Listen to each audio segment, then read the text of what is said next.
नमस्कार, मैं रामचंद्र मेरेवाला हूँ। आप इस वक्त मेरे चैनल बस्तर अवाम देखना चालू कर चुके हैं। बस्तर अवाम में बस्तर की बात करते हैं, बस्तर की जो राजनीतिक मुद्दे हैं उन पर बात करते हैं, बस्तर में क्या कुछ हलचल है इस खबरों से आपको अपडेट करने की बात करते हैं। आज हम सर्किट हाउस में मौजूद है। यहाँ पर कुछ खास व्यक्ति पहुँच चुके जो यूपी के बताए जा रहे हैं, लेकिन समाजवादी पार्टी के जो पूर्व विधायक भी बताए जा रहे हैं, संतोष पुनिया जो स्वर्गीय संतोष पुनिया में उनके परिवार से भी मिले हैं। और बस्तर दौरा जो छत्तीसगढ़ का प्रभारी होने का बस्तर का दौरा एक खास है। आखिर क्या कुछ खास है, इनके दौरे में क्या कुछ रहा है, सीधे उन्हीं से बात करेंगे। सबसे पहले तो सर आपको बस्तर अवाम में आपका स्वागत है। थैंक्स, धन्यवाद। और बस्तर का दौरा रहा आपका, छत्तीसगढ़ प्रभारी भी आप है, और बीजापुर में आपके जो समाजवादी पार्टी के पूर्व प्रत्याशी के रूप में स्वर्गीय जो संतोष पुनिया जी है उनके परिवार से मिले। क्या कुछ परिवार ने आपको बताया? थोड़ा आपका नाम और परिचय बताएंगे। दिलीप कुमार वर्मा, पूर्व विधायक, महसी, बहराइच, उत्तर प्रदेश, प्रभारी छत्तीसगढ़ समाजवादी पार्टी। तो परिवार जो संतोष पुनिया के परिवार से आपने मिला है, तो परिवार की वेतना किस तरह के देखने को मिले? क्योंकि जब भी किसी पार्टी से मिलते हैं वे परिवार की तरह बन जाते हैं, लेकिन जो दुखों की पहाड़ जो उन पर इस वक्त है वो किस तरह देखें आप? ऐसा है, सबसे पहले मैं समाजवादी पार्टी की तरफ से माफ़ी मांगता हूँ। हमें तत्काल समाजवादी पार्टी के लोगों को तत्काल आना चाहिए था। हम 4.5 साल बाद आए हैं, लेकिन हमें ऐसा महसूस हुआ कि हमारा सगा भाई यहाँ शहीद हुआ है और पूरा परिवार, हमें लगा कि मेरा परिवार है। पूरे परिवार को से हमने राकेश पुनिया, उनका बड़ा लड़का है, उसको हमने मांग लिया है। हम राष्ट्रीय अध्यक्ष से विनती करेंगे, ये हक हम में नहीं है कौन लड़े कौन न लड़े, ये राष्ट्रीय अध्यक्ष जी का काम है, पार्टी का काम है। हम चाहेंगे कि स्वर्गीय संतोष पुनिया के सपने को राकेश पुनिया पूरा करे।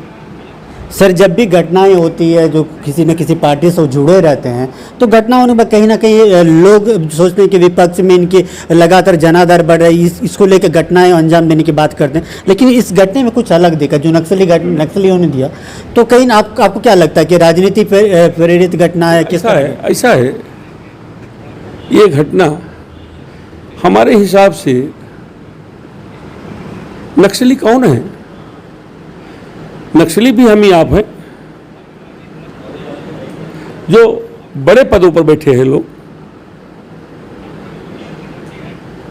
ये नक्सली कहीं पाकिस्तान से तो आए नहीं है कि अफगानिस्तान से आए हैं, यही के है ना। कहीं ना कहीं फिर कह रहा हूं, आदरणीय भूपेश बघेल की सरकार अगर 24 घंटे में चाह लें कि आंध्रा से लेकर, उड़ीसा से लेकर आंध्रा तक, उसी में छत्तीसगढ़ भी आ जाएगा, यूपी, मध्य प्रदेश, राजस्थान, जितनी भी नक्सली समस्या है उसका ये समाधान कर सकते हैं। जो यहाँ अकूत संपदा भरी पड़ी है, 0.5% ही केवल जिसे नक्सली क्षेत्र कहते हैं वहाँ की संपदा पर, या छत्तीसगढ़ की संपदा पर, पूरी संपदा पर 0.5% यहाँ को, गरीबों को, आदिवासियों, जंगलवासी, पिछड़ों, मुसलमानों को निजी तौर पर नहीं, ग्राम पंचायतों को दे दें, जिससे क्षेत्र का विकास होगा, भागीदारी बढ़ेगी, नक्सली समस्या का अपने आप समाधान हो जाएगा। जी बिल्कुल, आपने एक बात का जिक्र किया, समाधान और उनको वार्तालाप करने की। तो बस्तर जो आदिवासी बहुमूल्य क्षेत्र, मतलब छत्तीसगढ़ में पूरे सबसे ज़्यादा संख्या यहाँ रहती है, लेकिन लगातार ये आदिवासियों के आंदोलन जो चल रहे हैं, तो जहाँ एक तरफ सरकार करती है वार्तालाप की, लेकिन वार्तालाप करने में नाकाम रहते हैं। यही वजह मानते हैं कि जो आंदोलन चल रहा है वहाँ पर कोई नेता पहुँचते हैं, बस बयानबाजी करके चले जाते हैं। पुनः कह रहा हूँ, भाजपा और कांग्रेस एक सिक्के के दो पहलू हैं।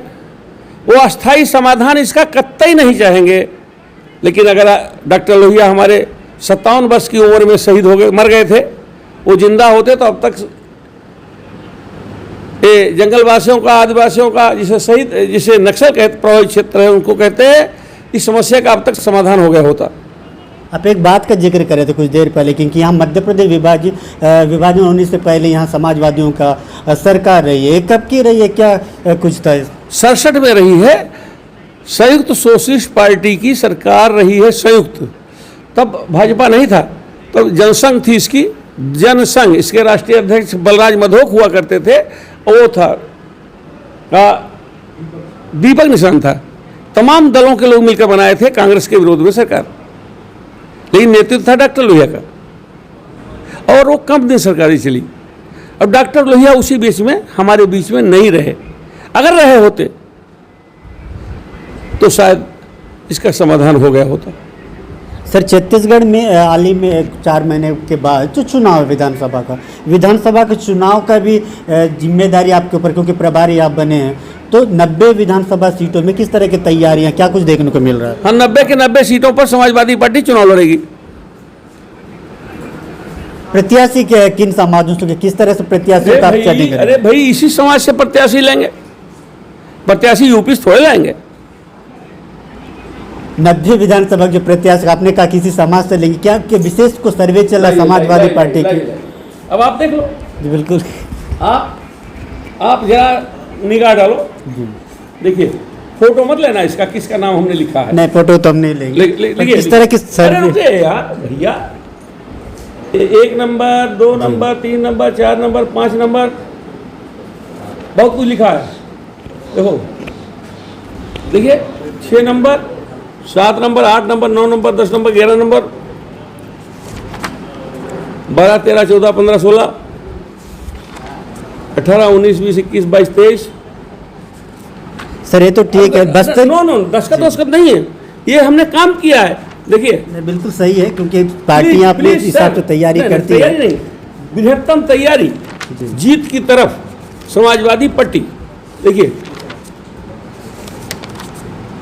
क्योंकि सवाल है जीत की तरफ अगर है छत्तीसगढ़ सरकार। प्लीज सर, पूरी बतिया तो सुन लो भैया मेरे दोस्त।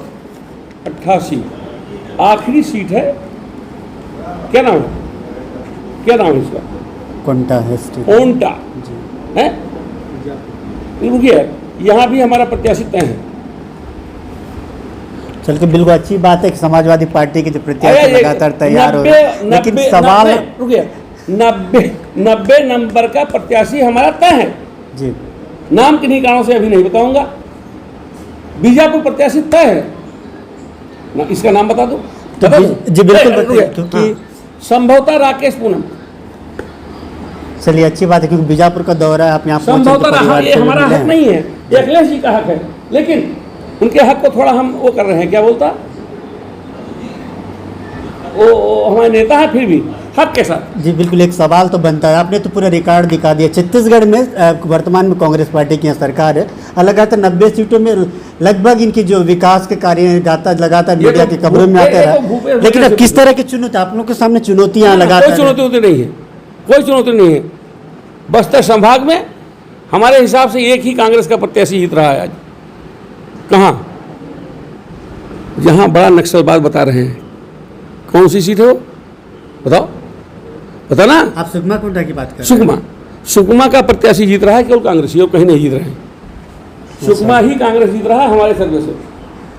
आखिर आपके सर्वे में ऐसा क्या कुछ मिला है कि सुकमा के प्रत्याशी जीते, बाकी प्रत्याशी आपको लगता है क्या कुछ नहीं? इस पर हम कोई टिप्पणी नहीं करेंगे, क्योंकि लोग सुनना चाहते हैं, सवाल जब उठता है तो बिल्कुल लोग सुनना चाहेंगे आखिर क्या किस तरह। सुकमा का प्रत्याशी हमारी सूचनाओं के अनुसार जीत रहा है, कोई प्रत्याशी कांग्रेस का नहीं जीत रहा है। देखिए, जिन प्रत्याशी का जिक्र कर रहे हैं वर्मा जी, तो आपको बता दें बस्तर की जो कैबिनेट मंत्री का दर्जा है कवासी लखमा जी, क्योंकि कवासी लखमा जी जो बस्तर के प्रभारी हैं, तो अगर उनका सीट क्लियर है तो बाकी सीटों पर सवाल तो आप एक भी नहीं जीतेंगे, एक भी कांग्रेसी नहीं जीत रहे हैं। लेकिन बड़ी बात है, अब तो आने वाला समय ही बता पाएगा। लेकिन सर आपका दौरा किसी भी तरह, जी बिल्कुल, यहाँ के प्रभारी दादी जी से बात होती रहती है, क्योंकि सुकमा के जो विधायक हैं जी, कैबिनेट का मंत्री का भी जल्दी दर्जा दिया गया है उनको, जल्दी चुनावी दृष्टिकोण से। सर जल्दी क्यों? अब हम बघेल से पूछो, ये तो माननीय बघेल से पूछो, ये सीट पक्की है सुकमा वाली कांग्रेस की, और ये कोई सीट पक्की नहीं। तो आपके छत्तीसगढ़ का दौरा भी है, एक तो परिवार से आपने मिला है, लेकिन दौरा किसी भी तरह सफल है, यही कहना चाहेंगे? 100% सफल। हम 24 तक रहेंगे यहाँ। अभी पहला दौरा 20 दिन का हुआ था, दूसरा दौरा 1 महीने का है। छत्तीसगढ़ में कोई सभा वगैरह करने की तैयारी है क्या? चुनाव से पहले पार्टियां करते हैं। अखिलेश भैया आएंगे? कब आएंगे अखिलेश? अब ये तो हम उसे पूछ के बताएंगे, आपको बताएंगे, सबसे पहले बता देंगे आपको। चलिए ठीक है। जब भी स्टॉप करो मैं कर दूँगा। आप पूर्व विधायक भी रहे हैं और छत्तीसगढ़ का दौरा भी खास है, क्योंकि पार्टी की लड़ने से पहले पार्टी की विस्तार होती है। पार्टी के विस्तार को लेकर हर पार्टी की जो नज़र रहती है, किस तरह की। श्रीमान जी, आप कोई टिप्पणी नहीं करते। हम इतना कहते हैं, बगैर समाजवादी पार्टी के आज भी हमारी सूचनाओं के अनुसार, चाहे जहां बस्तर सब हार रही है कांग्रेस, फिर भी नंबर 1 पर कांग्रेस ही है छत्तीसगढ़ में। आज नंबर 2 पर भाजपा है। क्या समाजवादी पार्टी किसी पार्टी से गठबंधन करके लड़ेगी इस बार चुनाव? करेगी तो खाली कांग्रेस से, दूसरे से नहीं। ऐसा क्यों? अब हम नहीं जानते। पिछली बार जनता तो जानना चाहेगी ना, अगर कांग्रेस से गठबंधन करने पिछली बार हम लोगों ने गठबंधन किया था, समाजवादी पार्टी ने गठबंधन एक पार्टी से किया था। कौन सी पार्टी से की थी? अब नाम हम भूल रहे हैं यार। उस समय किस तरह की स्थिति पेश करना पड़ा कि उन्होंने हमको वोट नहीं ट्रांसफर किया, हमारा वोट ले लिया। इसके पहले जब संतोष पूनम लड़ा था तो किसी पार्टी, गोंडवाना पार्टी से हमारा गठबंधन था। गोंडवाना पार्टी का एक भी वोट समाजवादी पार्टी को नहीं गया, समाजवादी पार्टी का वोट उन्हें चला गया। फिर इस बार एक खबर जो निकल, गोंडवाना समाज अलग से चुनाव लड़ेगी, क्योंकि सभी पार्टी को लेकर चुनौती है। गोंडवाना समाज पार्टी कोई गोंडवाना की निश्चित पार्टी नहीं है। गोंडवाना समाज हर दल में है, समाजवादी पार्टी में भी है, कांग्रेस में भी है, भाजपा में भी है। कोई गोंडवाना समाज के निश्चित और ठेकेदार नहीं है। तो बिल्कुल वर्मा जी का बीजापुर दौरा है, छत्तीसगढ़ के प्रभारी भी है, इनसे खास बातें जो निकल कर आ रही है, इनकी पार्टी चुनाव लड़ेगी, गठबंधन करेगी सिर्फ कांग्रेस से करेगी। बस्तर में कांग्रेस की जो सीट है सिर्फ कवासी लखमा जी का सीट, ये देखते हैं कि वे जीतेंगे, लेकिन बाकी सीट क्यों आ रही है ये बताने कि यहाँ टिप्पणी करने से मना करना साफ है। राजनीतिक पार्टियों की अपनी अपनी तर्क रहती है, लेकिन चुनाव में जनता तय करती है आखिर किसे वोट दे। अगर इस तरह की खबरें अगर आप देखना चाहते हैं तो बस्तर आवाम को लाइक और शेयर जरूर करें और हमारी मनोबल बढ़ाने में भूमिका निभाएं।